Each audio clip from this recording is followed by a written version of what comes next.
Thanks so much for that, Andrew. I am Ginger Heidel with the Coastal Health District, and I am joined tonight by Dr. Deborah Smith, who is a dentist with our district's dental health program. Thank you for being with us tonight. And let's talk about how early oral health should begin. I think it's going to be earlier than a lot of people think. When should parents think about starting to get their kid in to see a dentist? The newest information is that children should visit a dentist as soon as the first tooth erupts, no later than the first birthday. Wow. So if you've got a child who's 7 months old and that first tooth starts to come in, then the advice is to go ahead and check with your dentist now, right? Absolutely. Most parents don't realize, too, that as soon as that first tooth erupts, they should begin brushing that tooth. Water is recommended until a child is 1 year old. At the age of 1 year, fluoride toothpaste can be used, but only a dot the size of 1 grain of rice. Parents should also begin flossing teeth as soon as 2 teeth erupt. Wow. So if you've got 2 teeth next to each other, then Absolutely. That's when the flossing starts. Okay. So what are some of the risks of delaying dental care until, kindergarten or something like that? Anytime you delay dental care, number one, if there is a cavity, it can get larger. This can cause pain for a child, which can affect their growth and development because they cannot eat properly, and it may affect their speech. So everyone from the age of 1 year to 100 years needs to visit their dentist twice a year. This dental decay can be prevented.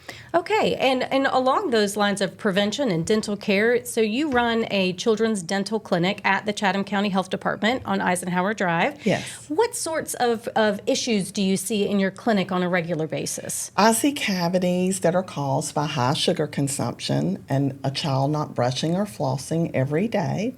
I see 1-year-olds with cavities. Anytime a child goes to sleep with a bottle or cup in their mouth, it causes an acidic environment and 100% will decay their teeth. So no cups, no sippy cups, no bottles in the bed. I see sports injuries where children are hit in the mouth, teens are hit in the mouth. Mouth guards should always be worn when children are playing sports. I also see damage from vaping and tobacco use. Vaping is not safe, nor is tobacco. It can damage the mouth and teeth. A lot of people think about that in regards to lungs, but you've got the whole mouth and teeth and throat, and there are a lot of things that go into play when you're looking at those substances. So thank you for that reminder. And take us back to the basics of brushing and flossing, how often we should be doing that. Both children and we need to be setting a good example as grown-ups as well. Yes, everyone should brush their teeth twice a day at least with a soft bristle toothbrush and fluoride toothpaste. Everyone should floss every day.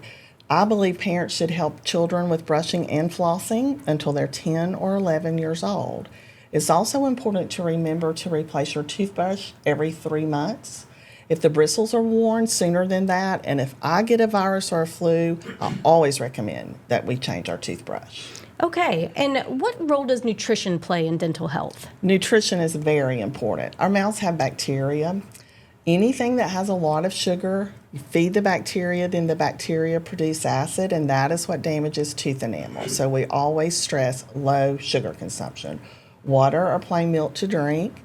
Soda and sports drinks are very acidic and they have a lot of sugar, so I don't recommend them. Juice can also have a lot of sugar. Fruits, vegetables, yogurt, and cheese for snacks. Chewing gum should be sugar-free. I also recommend that you check the pH of bottled water. Some of them are very acidic. And I recommend that you read the label of everything you eat and drink to determine the sugar content. Okay, lots of great information. Thank you so much, Dr. Smith.